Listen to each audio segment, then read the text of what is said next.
Bangalored. Apart from their names, right? If someone were to try to start listening to Western classical music, try to understand and become a real listener, where should one start? Like if I wanted, after this conversation, I want to understand Western classical music better, I want to appreciate Western classical music, where do I start? Because I'm sure if I listen to some of the pieces, it's too complex for me. I have one name for you. Mozart. Okay. So Mozart somehow has a universal appeal. Whether you know classical music or not, somehow everyone loves Mozart for some reason. Okay. And do you know, there was a study conducted, and some hospitals do this. Apparently, patients who are recovering from surgery, they recover much faster when Mozart is being played through the speakers. Oh, not just classical music, but within classical music, Mozart has a higher healing power. Yes. It's amazing.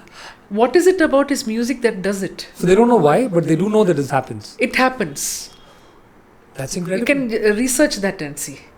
But for any complete beginner, go to Mozart first. Okay. And you will be just...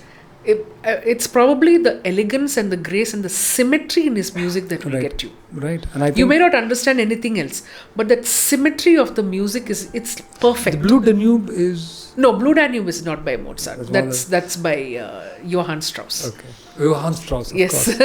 And of course, one of my favorite Western classical music pieces is, oh my God, I forget. It's by Beethoven. It's Fur-Elise.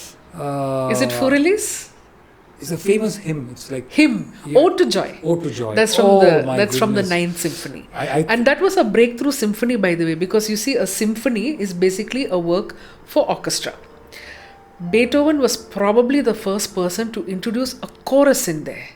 Nobody knew that was coming. He was the first person who introduced a chorus? A chorus in a symphony. Okay. Because a symphony is actually a work for orchestra. It's not for voices. Okay. So suddenly, and the Symphony Number 9 is on a grand scale. Even now, though I don't believe in Christianity or Jesus, even now I can get goosebumps. Yeah, because the way that he leads up to it, and then suddenly when the choir bursts into that right? You're like, oh, isn't it? Yeah, goosebumps. Absolute goosebumps. Yeah. Absolute goosebumps. Yeah. That is...